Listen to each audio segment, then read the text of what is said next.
Hello friends, welcome to TrendTech Guide. Today I am going to guide you through how to delete data along with table in Google Docs. So let's start. First of all, you can see here, I am here in Google Docs. Here is one of my table. Now you can see here multiple rows and multiple columns. If I want to delete portion of table, then first of all I'll select some and hit delete.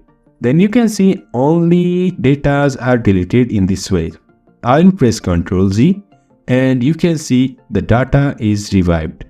For that, all you need to do is right click and over here you can see delete 3 rows. I will click on this. So you can see here the data along with table is deleted.